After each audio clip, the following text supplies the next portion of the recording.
Hello and welcome back to my YouTube channel. My name is Dennis, and today I will be opening and reading some mystery books. I went to Barnes & Noble, and I wasn't looking for anything in particular because when I typically go to bookstores, I am with a destination in mind. I know what I want, I find what I want, and I leave. I don't like spending money unplanned. I have recently obtained $125 worth of Barnes & Noble gift cards. And what's gift cards if you don't use them? So I have been kind of recovering from a reading slump from this past semester, my final semester of school. I graduated, yay! But now that I'm getting out of this reading slump and I have projects that I'm working on for videos, and I wanted to see what the mystery book gods would present to me at Barnes & Noble. So they had a little end cap with mystery books, and I picked out 4 of them, one from each layer of the end cap. And let me show you what's on them. So typically, when you get, they call them like blind dates with the book, or like mystery book, like whatever you call them. You can find them on Amazon, on Facebook Marketplace, at like independent bookstores, but apparently also at Barnes & Noble, which I didn't know. But the concept is that they give you a brief little hint as to what the book is, and then like the price, obviously. And then you open it up and maybe it's a book you'll like. So before that, I have here this first one. It's about this big.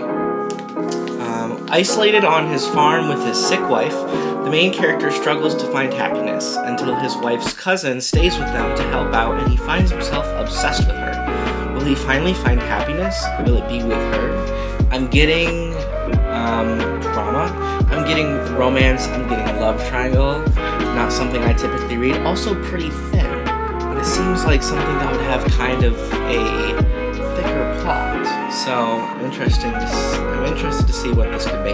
This next one, that big, feels like a hardcover? No, this is a paperback. A dazzling family love story and a sweeping novel of remarkable ambition and depth. Probes the line between destiny and choice, reality and illusion, this world and the next. A deeply moving testament to the power of story, the nature of belief, and the unrelenting pull of family bonds. Powerful, with an exclamation mark. Interesting. The next one here, an exploration into how war can change our definition of humanity and how music can affect our emotional endurance. I was especially intrigued by that music element. I am a musician. I play percussion instruments. Music has kind of been part of my life, my entire life, so that is interesting. And then this last one here, very brief description. To realize one's destiny is a person's only obligation. I thought that was an interesting little hint there. Yay big. So let's open them! So the first one, the one with the wife's cousin. Here we go. We've got, drumroll, Ethan Frome by Edith Wharton. Classic novel of despair, forbidden emotions, and sexual undercurrents set against the austere New England countryside. Ethan Frome works his unproductive farm and struggles to maintain a bearable existence with his difficult, suspicious, and hypochondriac wife Zena. But when Zena's vivacious cousin enters their household as a hired girl, Ethan finds himself obsessed with her and the possibilities for happiness she comes to represent. In one of American fiction's finest and most intense narratives, Edith Wharton moves this ill-starred trio towards their tragic destinies. This one seemed a little sus, but it is Not even 100 pages. It is exactly 99 pages. Second book we've got here, The Dazzling Family Love Story. Drumroll, please. The Immortalists by Chloe Benjamin. Okay. If you knew the date of your death, how would you live your life? I think I've heard of this one. Just from that. Ooh. It's 1969 in New York City's Lower East Side, and word has spread of the arrival of a mystical woman, a traveling psychic who claims to be able to tell anyone the day they will die. The Gold Children, 4 adolescents on the cusp of self-awareness, sneak out to hear their fortunes. The prophecies inform their next 5 decades. Golden boy Simon escapes to the West Coast, searching for love in 80s San Francisco. Dreamy Clara becomes a Las Vegas magician obsessed with blurring reality and fantasy. Eldest son Daniel struggles to maintain security as an army doctor post 9/11. Oh, we're going across the timeline. And bookish Varia throws herself into longevity research, where she tests the boundary between science and immortality. Sounds pretty cool. Third book, an exploration into how war can change the definition of humanity. The Cellist of Sarajevo by Stephen Galloway. In a city ravaged by war, a defiant young musician decides to play his cello at the site of a mortar attack for 22 days in memory of his fallen friends and neighbors. Drawn into the orbit of his music are 3 strangers, each living like fugitives in their homeland. A bakery worker, a young father, and finally a woman, a sniper, who holds the fate of the cellist in her hands, even as her own fate becomes just as changeable with each passing day. Also sounds very cool. Okay, and last, blind date with a book, and hopefully, certainly, not least, oh no! Shit! I got The Alchemist by Paul. Oh, first of all, I've read this book before, and I should have known. There were a couple of books that I recognized from the hints. I recognized Fahrenheit 451 and Miss Peregrine's Home for Peculiar Children. And, you know, I read all of the hints on the end cap to make sure and, like, to have a pretty good idea that, like, I knew what books I know I've read. That's literally, like, the quote from The Alchemist is the hint for this book. I didn't like this book. I thought, even though it's really short, this was just an excruciatingly long book for me to read. I don't like it. I actually saw The Alchemist on a table at Barnes & Noble as I was walking with my sister, and she was asking me about, like, oh, what books have you read on this table? Like, you know, like, tell me your thoughts. And there was The Alchemist on one of the tables, and I was just telling her how much I did not like the book. And then on the Barnes & Noble receipt, it tells you what books you got, because, like, they have to punch in the ISBNs. There isn't any actual thing for them to scan on, like, the cardboard packaging. So, like, I had my sister and I had my mom look at the receipt, and I was like, oh, like, do you recognize any of the books on there? Like, any that I would know? And both my mom and my sister were like, yes. But, like, not in a way that, like, would give away, like, whether it was a good yes, a bad yes, like, I've read this before, yes, or, like, I know you hate this book, yes. And because I've read this so recently, I'm not going to read it again. I'm going to return it and swap it out with a different blind book date, because I want to do 4. I would like to do 4, but those are the 4 books I got.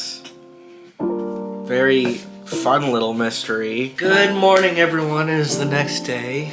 I'm at my new apartment, brand new apartment. I do a little tour on that soon once it's actually fully furnished.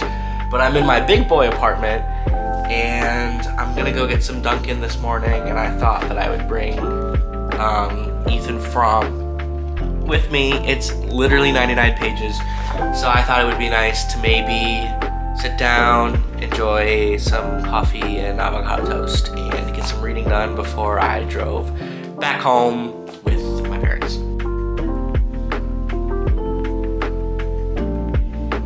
Alright, so I finished Ethan Frome. Now dog sitting for one of my friends. And I have plenty of free time. Finished Ethan Frome yesterday. And I'm hoping I can finish all of the Immortalists tonight. I'm just gonna get through the whole thing, which I think is pretty doable. 347 pages. I can knock that out in a day if I really want to. Because I'm staying over the entire night, so crack this thing. Hello there, it's a few days later. I am still dog sitting. I was able to finish The Cellist of Sarajevo along with The Immortalists, and I think I've already mentioned I finished Ethan Frome. So that is fantastic. I ended up returning The Alchemist to Barnes & Noble because I've read it before and I don't want to read it again. So I ended up picking up this other mystery book instead because I wanted to do 4. Brienne's dream vacation is in beautiful Ireland. She makes a shocking discovery that her mother has been hiding from her. The courage of her own heart will guide her through her powerful, dangerous destiny. So here it is. Let's see what it is. The book that I opened was The Awakening by Nora Roberts. Isn't that like the romance bitch? Nora Roberts is an author of more than 225 romance novels. Might be a romance, but based on this cover, it looks like it might be a fantasy, which I didn't think she did. In the realm of Talem, a teenage warrior named Keegan emerges from a lake holding a sword, representing both power and the terrifying responsibility to protect the Fae. And another realm known as Philadelphia, a young woman has just discovered she possesses a treasure of her own. When Breen Kelly was a girl, her father would tell her stories of magical places. Now she's an anxious 20-something, mired in student debt and working a job she hates. But one day she stumbles upon a shocking discovery. Her mother has been hiding an investment account in her name. It has been funded by her long-lost father, and it's worth nearly $4 million. This newfound fortune would be life-changing for anyone, but little does Breen know that when she uses some of the money to journey to Ireland, it will unlock mysteries she couldn't have imagined. From that alone, the vibes that I'm getting is A Court of Thorns and Roses, but in 2 dimensions by Nora Roberts. I've never read any of Nora Roberts or J.D. Robb, her other pseudonym that she writes under. I haven't read any of her books, so that's book number 4, and that will be my last book for this little mystery book date that Barnes & Noble has set me up on. So let's see how this one goes. Okay, so I have finished all 4 of the mystery books. I just finished The Awakening today, so that means that all 4 of our books are done. So let me tell you about the mystery books that I got from Barnes & Noble. Ethan Frome is about a farmer named Ethan Frome who has a wife who is a hypochondriac, and he has to basically like dedicate all of his time caring for her and everything like that. Her younger cousin is sent to Ethan Frome's farm to basically look after his wife for him, and basically be her caretaker. So Ethan develops this almost romantic attraction and attachment to the little cousin. Her name's Maddie. The wife, Xena, basically catches on and like knows, like it's no secret that like they're like a little too close for her comfort. So she basically goes to the doctor, and the doctor is like, oh, you need someone that's going to permanently like take care of you. So Xena is like, we're sending away Maddie and getting like a different girl. Maddie leaves. Like Ethan like takes her on this like, it's like his like horse and carriage, and they go to go drop her off forever. And as they're leaving, Maddie is like, what's stopping you from like just being like with me forever? Like, you can leave her and we can be together and da da da da da. And plagued with indecision, since he has been the entire book, he ends up like crashing the carriage or whatever, which permanently disables Maddie, and like basically also like disables Ethan as well, but not to the degree where he's like incapable. So like basically the story ends with Xena being hypochondriac and disabled in a way, Maddie, who is now physically disabled from the accident, and Ethan, who has to take care of them both but is also struggling physically, and everyone's miserable because of Ethan's indecision. That's basically how the plot went. It's a short little book. It was alright.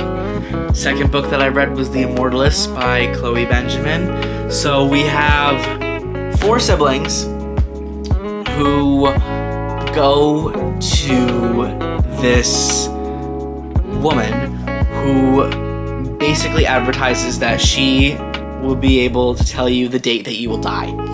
And these 4 siblings go and learn each when they will die. This book basically goes to the life of each sibling up until when they die. So the first sibling that dies is Simon. He's the youngest, and it goes youngest to oldest in terms of death dates. So Simon dies first.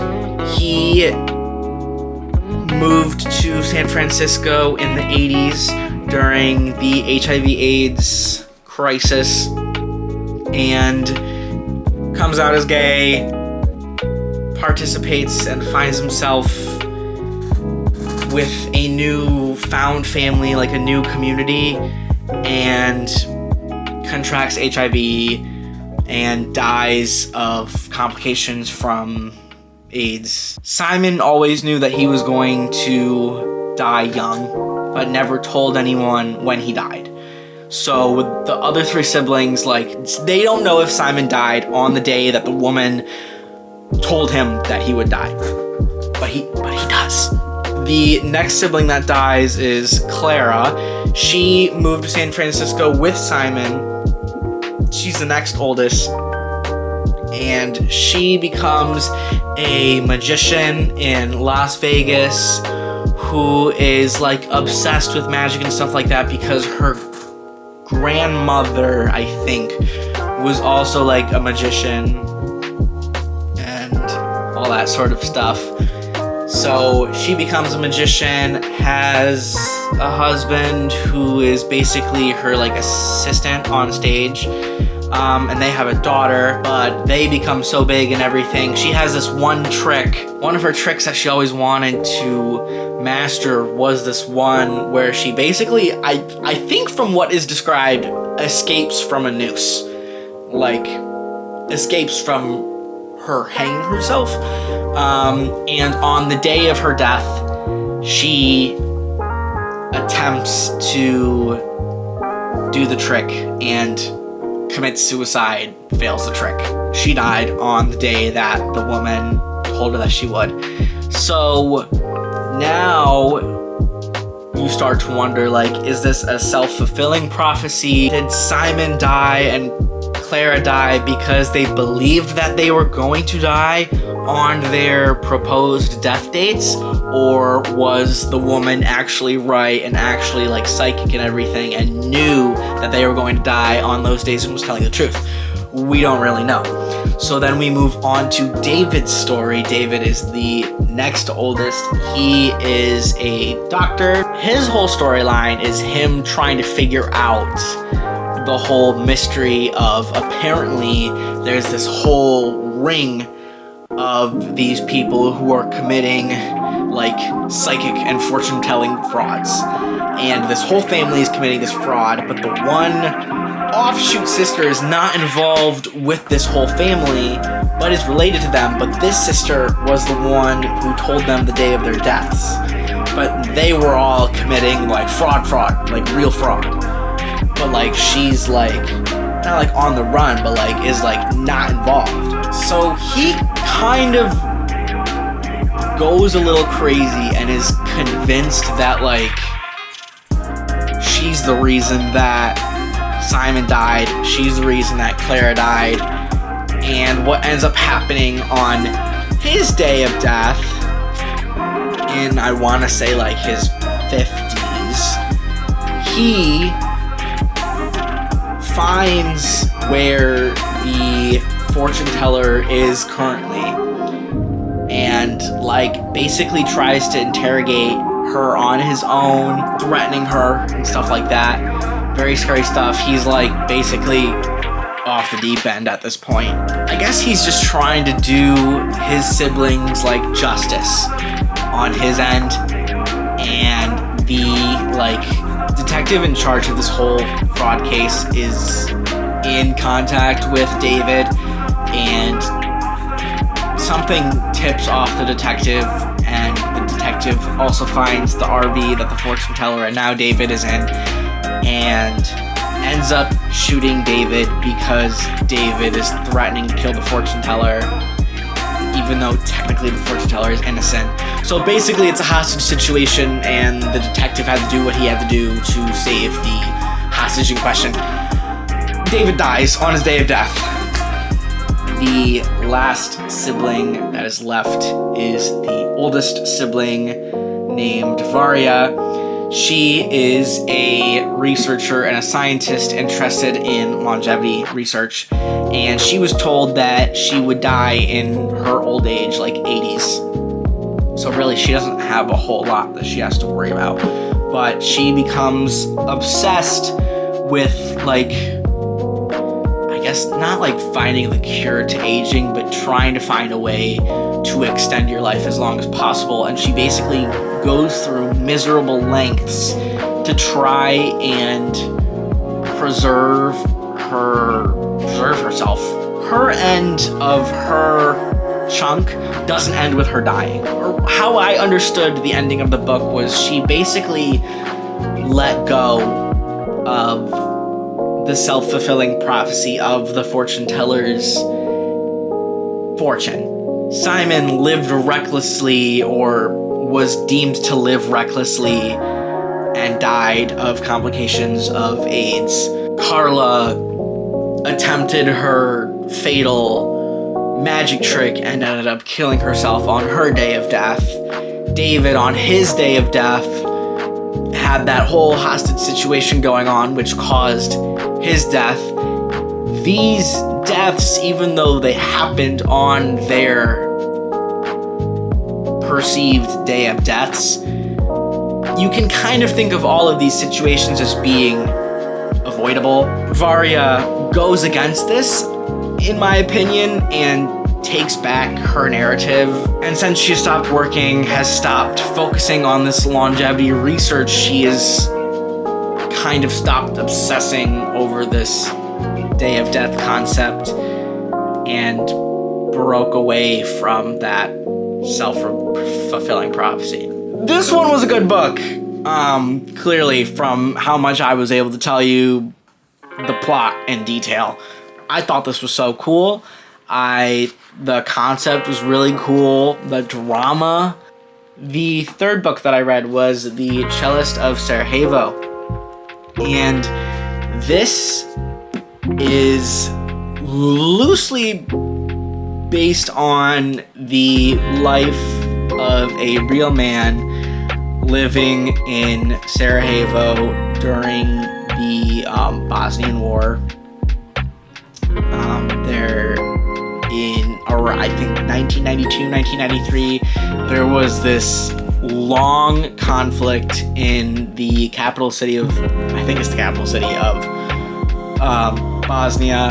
What ended up happening was that a mortar hit a bakery nearby where this cellist was living, and 22 people died in this mortar explosion. And in order to honor the lives of those 22 people that died, he went out every day and played a piece called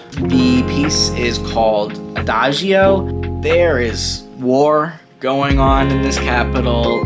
He's basically risking his life to play music in the time of war against all other logic. He decided to do it anyway.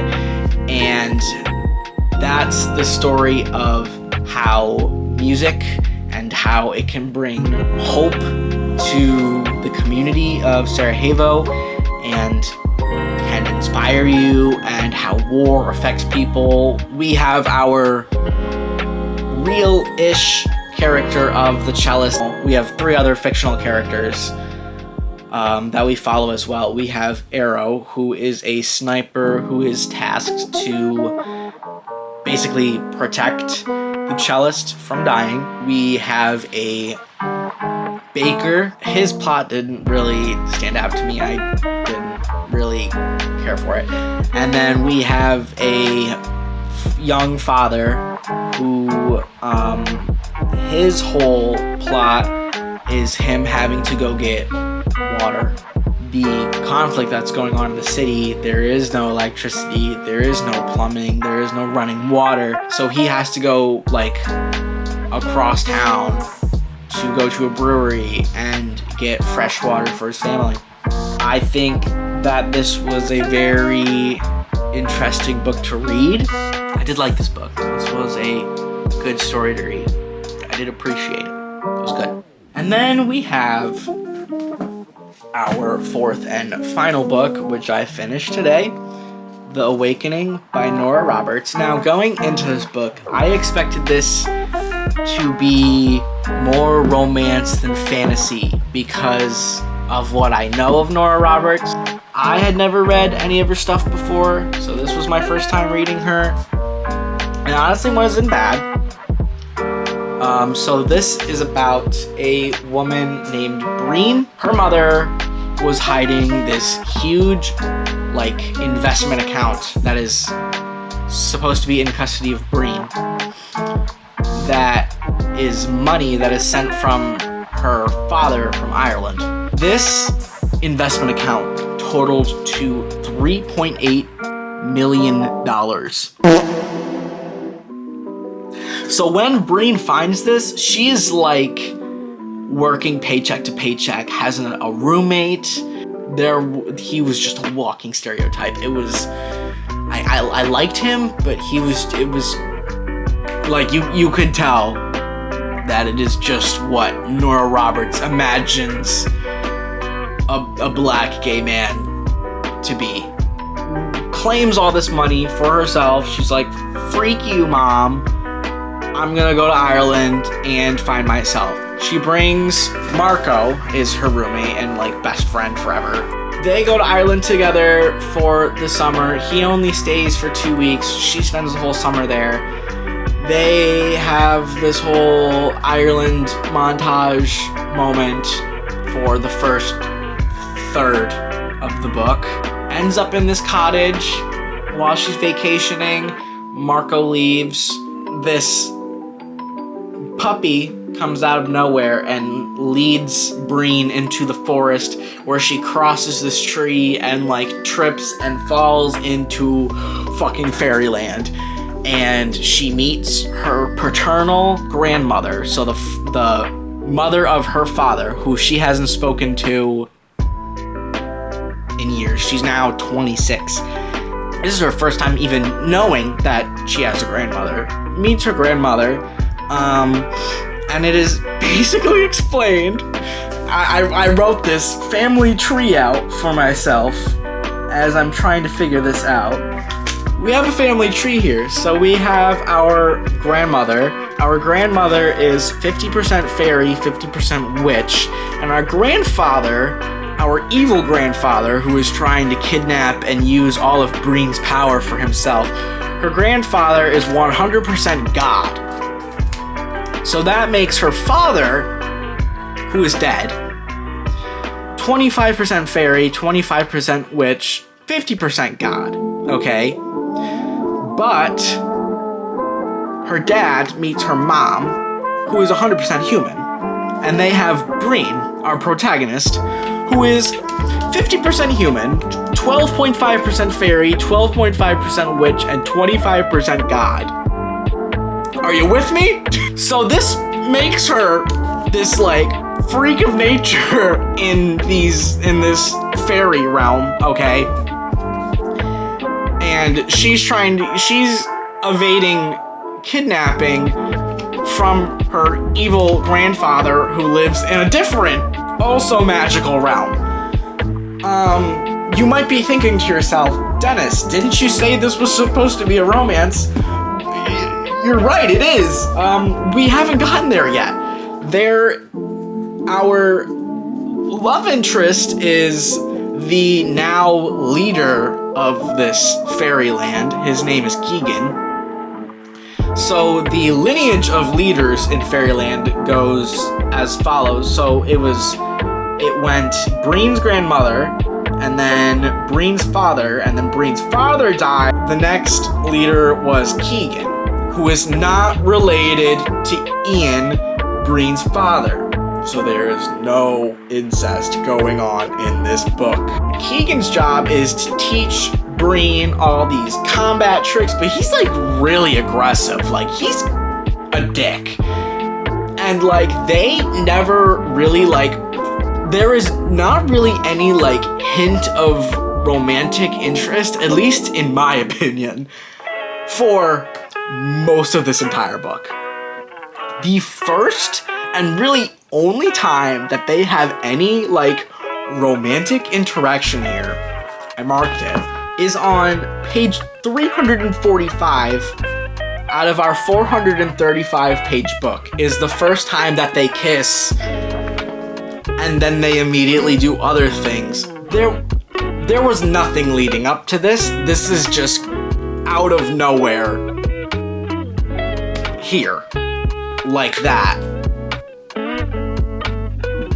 Okay, and then nothing. They don't, like, they're not in love. There is no romance here, which is fine. I'm completely fine with the fantasy with 5 pages of romance. Completely fine. Just not what I was expecting. So Breen basically learns about all of her fairy, witch, god powers and is working on them all summer, while also maintaining a blog about her trip to Ireland to the human world, and also like develops this passion for writing and is somehow fantastic and amazing at writing because she gets a book deal like that from sending to one agent and publisher and just automatically gets a book deal. You can call that the luck of the Irish right there, okay? Has to return to the human realm to basically tie up loose ends, which is met with a lot of negative reaction from most of the people in Fairyland because they're like, but you have to like save the world, and she's like, well, that's too bad because I've got stuff to do in human world for a hot second. So she does that for a month and then like has to reveal to Marco out of nowhere that like she's a fairy witch god human, and then gets taken with Keegan to a portal back to Fairyland, but I think accidentally takes Marco, but we don't really know because that's where we end the book. Are you still with me? This was a longer book, I think the longest of the 3 that I read, and not a whole lot happened. The first third is introducing the human world relationships and Ireland is beautiful montage. Second chunk is I'm a fairy witch god human and training montage. And then the third chunk is going back to human world and tying up loose ends montage. The plot happens, but like nothing happened. The conflict was established, but that's it. This is supposed to be a trilogy, so this is book 1 in the Dragonheart Legacy. The characters themselves were very flat and one-dimensional to me, except for Breen. Breen was like her character moved. She's a very anxious character, and a lot of her character development is believing in herself after her mom basically made her feel like she was worthless for whatever reason. So there's character development in her area, but everyone else is very, like, the dialogue was great, like, in between characters, but, like, if you take the characters at face value and look at, like, where they started and where they ended, then not a whole lot is different. There's no real reason for me to care about the characters. In conclusion, I did enjoy Barnes & Noble's mystery book date picks for me, even though I picked them. Did their cards accurately describe the books that I read? I would say so. Yeah, I mean, I feel like it's pretty hard to mess up the cards since a lot of them just take reference from the blurbs on the back, so I guess that job isn't really hard to accomplish. So the cards pretty much accurately describe them. If I were to go on a second date with any of these books, and I guess I will translate that as, would I ever read any of these authors' other works? I would say that my top pick for second date would be The Immortalists by Chloe Benjamin. I want to say that this is her debut novel. So yeah, I think that this was a fun little way to kind of get out of the slight reading slump that I've been having ever since graduating from college and going through a kind of hectic school year. But yeah, I'm excited. I'm already planning another one of these. I would like to do mystery book dates with independent bookstores and used bookstores, and see what we can get out of some more mystery book dates. But yeah, I enjoyed this a lot, and I hope you did too. I highly encourage you to go to your local bookstore and see if they have any mystery books packaged up. I think that is genius. That like scratches my brain. That is the exact way that I want to buy a book. I want it to be a surprise. I don't want to pick. I want you to pick for me. Thank you for watching. Make sure you like the video, subscribe if you really want to, comment down below all of your thoughts, every single one of your thoughts. Tell me what's on your mind right now. Okay, thanks. Bye. I mean, when the book is recommended by AARP, that's how you know you've got a freaking bomb book.